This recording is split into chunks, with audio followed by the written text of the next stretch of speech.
one thing that I liked about what you were just saying there, Tristan, how you start the call, that sounds like it's very similar to what we teach here within zBuyer, what we teach to our sales reps. We call it the pattern interrupt. So the call doesn't sound like, hey, this is Jordan with zBuyer. I've got a 15-minute long sales pitch to give you. We come into it with this pattern interrupt where as soon as they say, I'm not interested, hey, Tristan, I get it. I called you out of the blue. You're not expecting my call. Get down to their level. Take off, the salesmanship.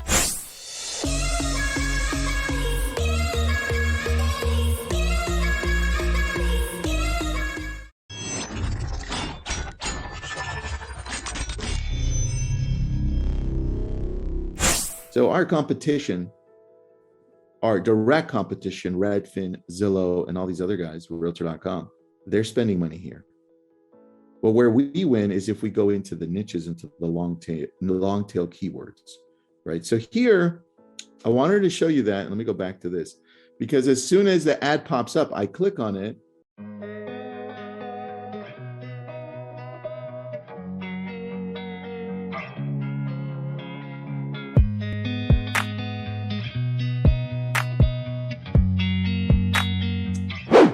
Good. All right, we got the webinar option of that. Mark, how you doing, buddy?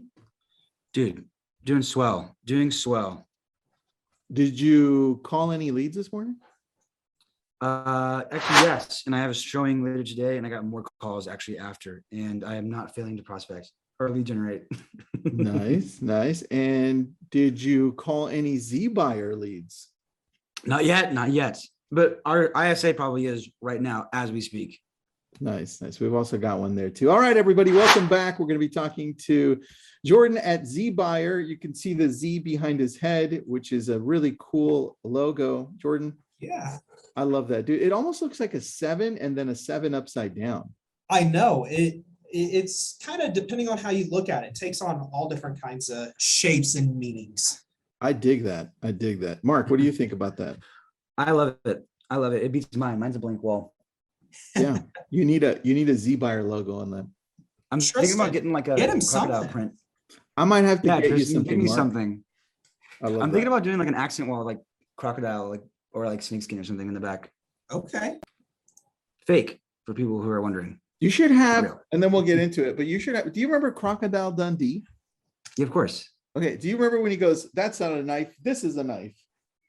Just get like a giant thing right here. You should have that whole scene behind you.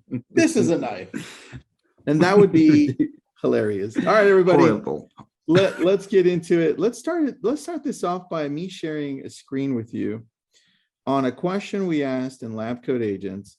Why do most agents suck at lead gen? And I specifically use the word suck just to kind of get that emotion going, and it worked. We had 229 comments. Some of them just straight out said because they're lazy, or let's take a look at some answers, and then I'd like to go to Jordan and Mark to see what we think.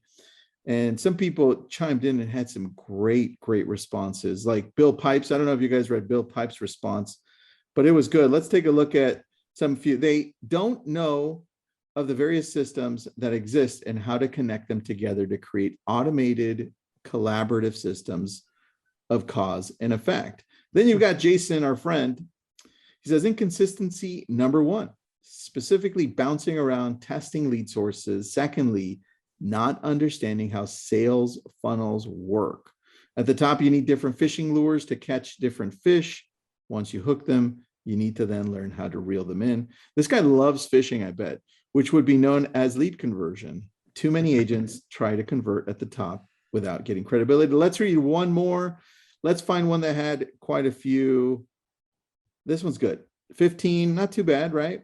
Most suck because it's hard work and it requires commitment to discipline. The rewards and the payoff are very, very long term. The human animal brain wants a more immediate reward. Good idea to track and reward oneself for just doing the action that gets results. Interesting. I made 10 contacts today. I deserve watching the next episode of Stranger Things. That's actually funny. Tristan, real quick, can you pull that back up? There's one that's just a few down. Okay, go. Okay, scroll down just a little bit more, a little bit more. That one. The lazy bum. sloth. Yeah. No. Keep going. I know it's right underneath here, and mine is showing me a different order, but Okay. it's from Who's the person? Joanna Nin. Oh, Joanna. Yeah, Joanna's a friend. So hold on. Number right here. Right there. Number one, they don't have a big enough why. I saw that and I love that. They don't have a big enough why. And I think past that, they don't know what their why is. I like that, dude. I like that. Yeah, Joanna is brilliant, by the way. Love her. Follow her on Instagram. Jordan, you're gonna have to follow her on Instagram. She has great ideas. But let's just start with that. And let's go to you, Jordan. Why did you pick that as important to you? I feel like everything, in life that we're doing, there has to be purpose behind it. As a company, as someone who is a sales rep for zBuyer, still, closely involved with our sales team, I hear of sales calls all the time where agents are calling in, they're buying leads, but they don't have a goal in place. They don't know what they're doing. They don't have a desired outcome. They just go into it without intent, without purpose. If you don't have a why, if you don't know what your why is, or if your why is not big enough, you don't have motivation with that. You're not going to have the discipline that it's going to take with these leads. You don't have that purpose there. So that's why that stood out so much to me. I personally would rather see someone not spend the money on lead gen if they don't have the why. They don't know what their why is. Come into it with a purpose. I like that. And what about you, Mark? What do you think, man? I think it's just funny. Like I coach new agents on this all the time. It's one of the first questions I ask is their goals, and then I ask why. And then they give some sort of generic answer because I want this or that, and then I go deeper into why you want that. And after a few questions about the same exact thing, asking the same exact question, I finally get down to what they really want, and I tell them, hold on to that thought, that exact why, because you're going to need it whenever you're prospecting, and whenever you're going through the trenches, and whenever you're getting told no, and whenever you don't want to get up and prospect, you're going to need that why. You're going to need to pull it out, slap yourself in the face, and get to work. Interesting, man. I like that. And I think that's both of you are right. And I think it's a combination of things. The one I was looking for was when Bill Pipe said it's a combination of confidence and patience because it creates a habit. But I think to add on that, it's a lot of it also is who you surround yourself with. This is why I love when people show up to these, because and this goes to the psychology of just going through different challenges and jumping into businesses and wanting to copy the best people out there because they're doing it right. Like if we're interviewing Barry Jenkins, he's doing it at a high level. We're interviewing somebody else, they're doing it at a high level. What are they doing? They're buying online leads. And then we automatically say, well, we need to buy online leads, but we don't have a plan behind it, right? And so part of it is because we're following what everybody else that's successful is doing. They're just at different levels. And the part that I think is missing for a lot of people is the why that you said. It's like, well, why? Hold on just a second. Why am I even in real estate? Because this is going to get really tough. And when somebody says, I don't want to buy right now, I'm just going to be like, online leads suck. Instead of saying, this is normal, I'll just go to the next one. And part of the other part, Mark, where you're training people and you're asking them that question and saying, why is this important to you? Right? We need to really use that as an anchor for our business. But then we also need to surround ourselves with people that are doing it at a high level so we are continually inspired to move forward. Because look, if I'm calling 100 people today and only 13 answer, and out of all those 13, I got a whole bunch of no's, that's just going to carry on to the next day. And I'm going to have that attitude and be like, online leads are just, they're so tough and terrible. And it's like, I'm already starting the day talking to people in a negative attitude, right? Yeah. So there are so many components to this. And I remember when I was training the realtor.com sales floor, I would have to also talk to a lot of customers. And the number one challenge is that they didn't show up. They didn't show up daily at the same level that they needed to show up as, so that when you're talking to somebody, they feel that energy across the phone. They feel like you actually want to help them instead of just dialing and them noticing that they're just somebody else you're calling just to get to that next person. Right. And that's where I always think back to Barry Jenkins, when he's like, you know what, let's just be as authentic as possible and know that every single person you talk to is not going to buy a home. Let's just start with that. And I'm only calling to create relationships. And of course, not everybody's going to want to create one.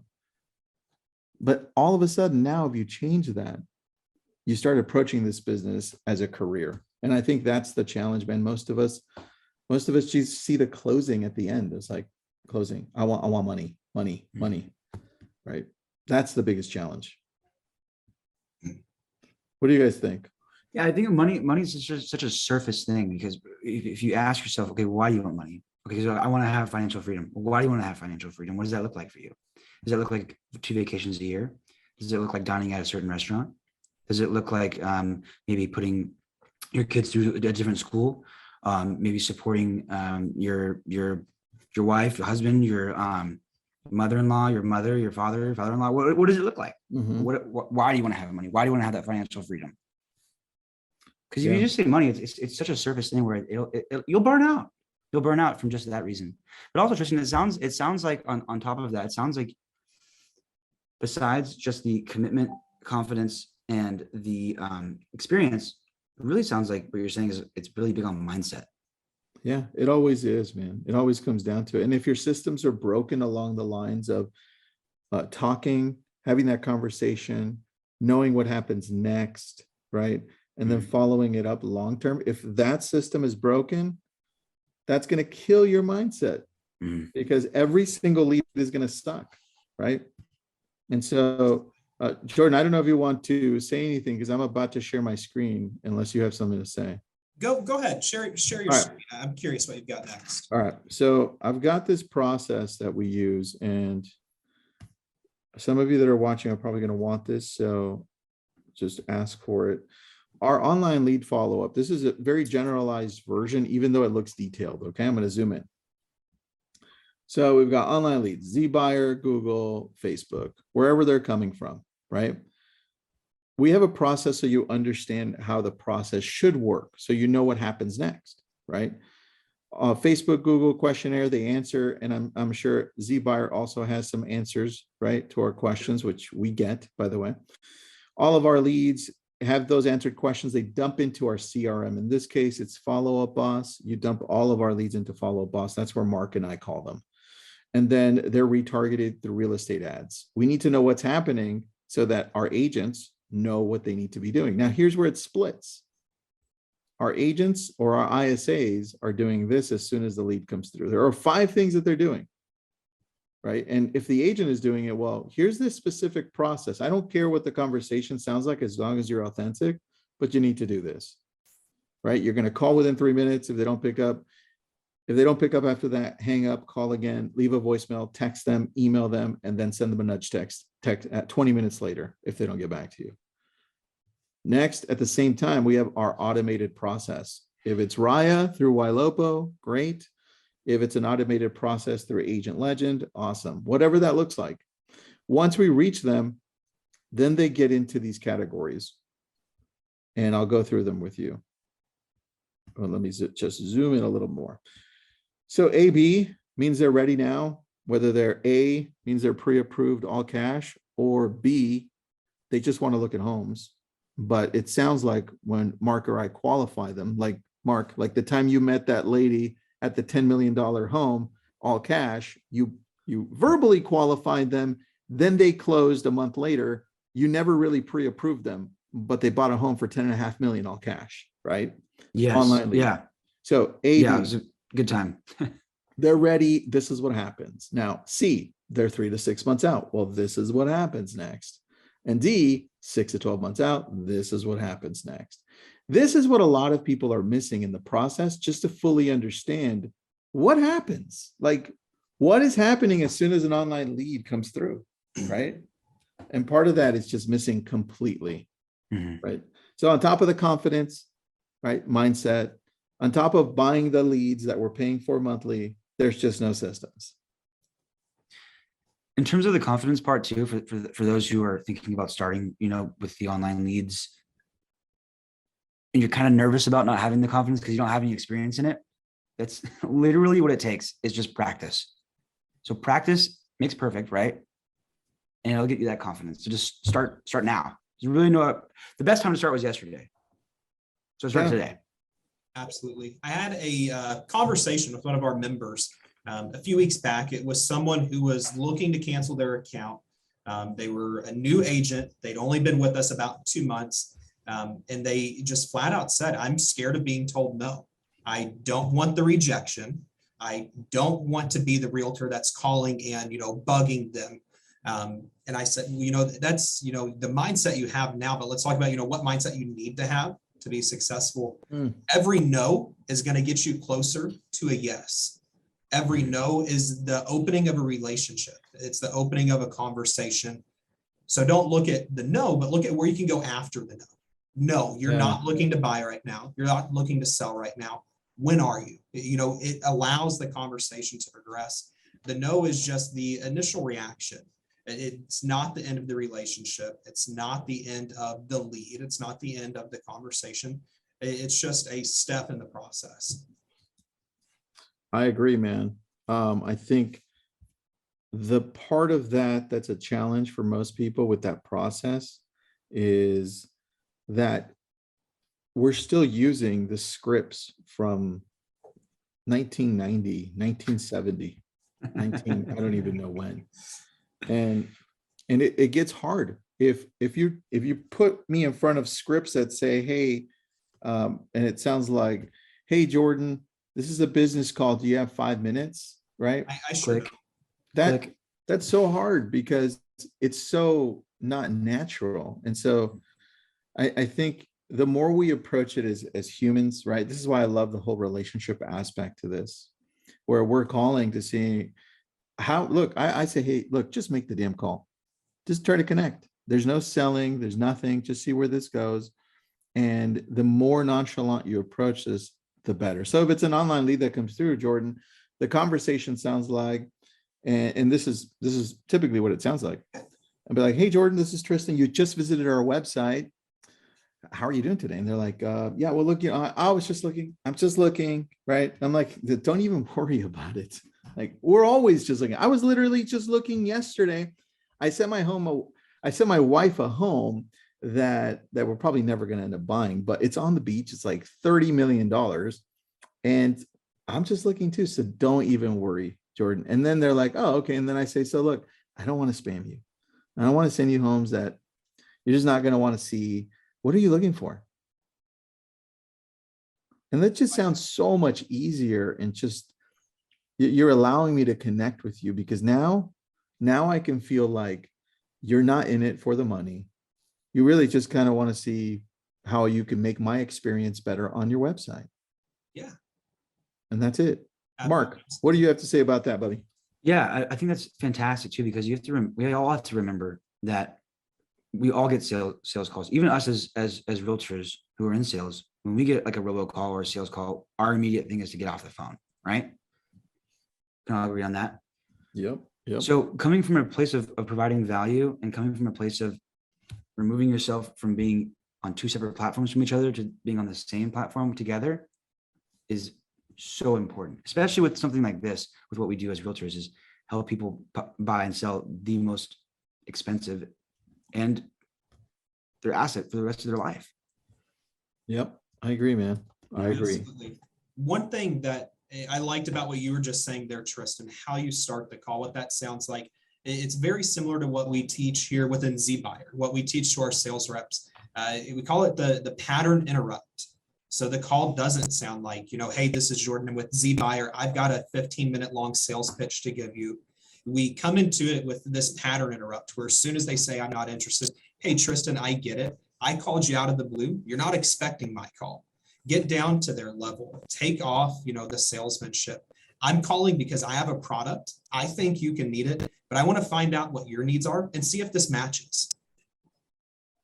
That's the key, man. Those are the conversations we should be having with people, because I'm tired of getting crap calls through this whole process. So what I would suggest is I would have everyone check their automation, Make sure it's a lot more authentic. Make sure you're actually talking to your audience in a way that can connect, and make sure that the conversations that you are having, check yourself. See at what point you sound super salesy, like you wouldn't even want to talk to yourself, because that gets pretty tough. There's a question here. Hold on. Cheryl, what's up, Cheryl? Hope you're doing well. Does Ylopo put your leads into individual campaigns, and do you have to build all those campaigns from scratch? Does Ylopo do that? Yeah, they definitely, they do. They also set up the home search. So I'll give you an example. So Jordan's working with zBuyer. We get the leads from zBuyer. I'll tell you exactly how we incorporate Ylopo into this.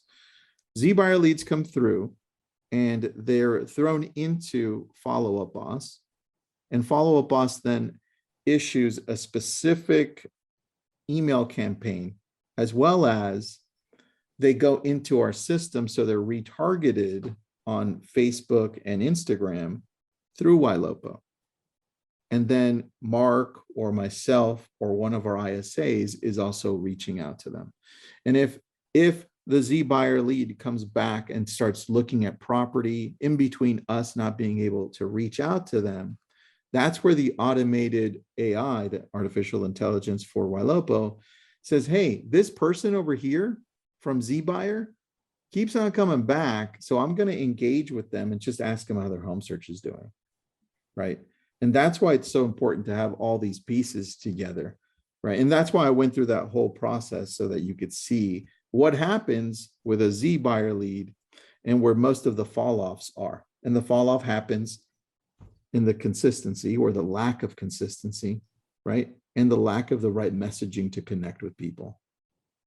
So great question, Cheryl. Great question. Speaking of systems, real quick, Tristan, I've got something we're going to be sharing in our Facebook group coming up here within the next week or two that I think you will really like. We've been working with Gabe Cordova. I love Gabe. Building out this crazy awesome system for zBuyer leads.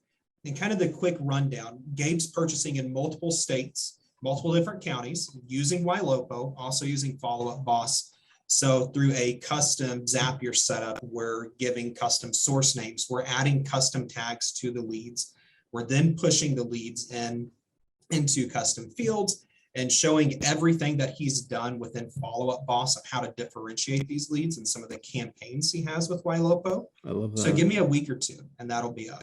Oh, dude, we could totally, we could do a whole webinar on that too. Yeah, let me talk to Gabe. I think we should bring him on and break down that system. Perfect. Let's do that. And then as far as what we should be expecting with online leads when they come from zBuyer, what do they look like? I know we did it, we kind of showcased a little bit of how they come through, but what does that look like from your end? Where are they visiting and how do they get to us? Seller leads, these are people that they're not necessarily visiting a specific site. They're not hitting a specific landing page. This is through marketing that we have all across the web, but we're targeting people that are looking for, how do I sell my home?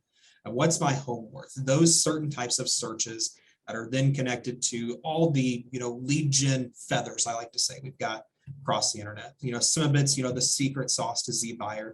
But from there, what we're going to go ahead and do, send them an email, send them a text. Hey, you're looking online. Do you want to see how to sell your home fast? Do you want to see what a cash offer market value looks like? They're going to come through. They're going to tell us things like how soon they're selling, why they're selling the home, if they would consider discounting for a faster transaction. So Jordan, what happens with Scott Smith? Kim comes in from zBuyer, right? Yep. zBuyer just came in. Curious about selling Klondike Avenue. Yep. His email, I'm not sure if it's real, but it says lot us bull 6789. Might be real. It looks real. Yeah. Phone number's legit because I know 562 is that area code. Yep. Klondike Avenue, there's the address. Nobody call it, damn it. We're calling it already. So if you're watching this, tells us the size, square footage, built. And here's the important part for me, the lead description. Because now you're telling me, well, this homeowner responded to our get a cash offer advertisement. And so now we know how to approach this. And I'm going to go to you first, Jordan, and then I'm going to go to Mark because Mark's the one that responds to get a cash offer. Right. So what would you typically say? How do we respond best to these? So personally, I like the approach, having, worked these leads myself. I like the less is more approach. Tristan, Okay. I got your information. Looks like you were on one of our sites inquiring about your home. I see that you said, you might be looking to sell because there's too many repairs needed, or maybe the condition of the property. Can you tell me? That way I can understand what your needs are. So they're looking for options. We can throw in that reason for selling. Hey, it looks like there might be too many repairs for the home, but can you tell me what's got you looking to sell, or what brought you to our website? What brought you through this marketing, so I can understand how to help you? I'm not trying to know how I can sell you. I want to know how I can help you. Okay. I like that. All right. Very good. Very, very similar to our approach. So, all right, Mark, if you get somebody who came through, says, I'm looking for your option of a cash buyer, what would that conversation look like for you? So it goes along the lines of me saying, like, hey, Tristan, this is Mark with Tristan Associates or Keller Williams. I noticed you're on my home selling website inquiring about possibly listing your property for sale for a cash offer. Did you have a certain price in mind, or did you get our evaluation? I'll probably be like, well, I got your evaluation. I mean, how solid is that number, Mark? It's really solid. We actually have buyers that are actually looking in this price range for a property just like yours. The question for you, though, is would you be willing to maybe sit down and have a conversation about how that would look? And then maybe also a different avenue, because I want to give you all options about possibly putting on the market to maybe even net more if possible. But there's also, different avenues of how those would both look. All right. How much more would I net if I go with you, like outside of the investment route? Yeah, no, of course. Right off the top of the head, probably somewhere around another 5 to 15%, most likely. But what I would love to do is I would love to sit down and kind of show you the comps in the area and show you what evidence there is to support the backing of that. Does that sound fair? That sounds fair. I like it. All right. So that's the gist of it. And look, for everybody listening in, we actually do have buyers. I mean, Mark's dad is an investor, so he has a massive pack. So his dad buys stuff all cash. So, but we do have a list of other investors that we can just punt this to if they go that route. Mm-hmm. So it's not, we don't want you to lie about it either. So we just want you to go out and do some homework, find investors out there that are willing to buy something all cash for 20, 25% under market value, because believe it or not, there are still people out there that want to just sell quickly one day, all cash. Sure. Mm-hmm. So don't just put that out of your mind. Jordan, anything you want to add there, buddy? No, nothing to add. Just kind of the recaps, Tristan, what are the main pieces that stuck out to you? Why do agents suck at lead gen? Consistency, not fully understanding what happens next after they call them, so they don't even categorize them, right? Right. And then not having the right mindset to understand what it is that they're actually trying to do with these leads, right? A lot of people are like, well, we just have to close them. Always be closing. ABC, ABC, ABC. You're going to burn out on ABC. There are very few people in our world that can function on ABC on a day-to-day, everyday basis. Very few, right? So most of us function as we're social beings. We want to connect with people and we hate being rejected. So we have to approach it in a way of just wanting to connect through relationships. Absolutely. That's what I got. What about you, buddy? Know your why. What is your why? What's your purpose? What got you into real estate? What has you in lead gen? What is your outcome? What is your why? I like that. And what about you, Mark? I gotta agree with both of you. In addition to, I want to also say time block and plan. If it's not in your schedule, it's not happening. I like that. All right, everybody, go visit zBuyer. We put up the link there. Check them out. Jordan rocks. The zBuyer logo rocks. And then next time we'll talk to Gabe Cordova, hopefully with Wailopo, and we can see how we can incorporate both together. So, and everyone hold Tristan accountable for getting me a logo behind me. He said he would do it. That's funny. I'm gonna have to think about. Well, I thought you were gonna paint Crocodile Dundee, saying this is a knife. Never mind. I cancel my statement. Tristan will not be helping me. LabCoatAgents logo with some neon in it, Tristan. Ooh, I like that. Yes. I That would like be that a good. lot. That's really cool, dude. I have a neon sign right here to my right. Nice. Let's Is do that it. the Crocodile Dundee one? And it says all we have is now. Oh. And then it says Crocodile Dundee. All right, guys. Thanks for joining us. Thanks, Jordan. Later. Everybody Thanks, else. everybody.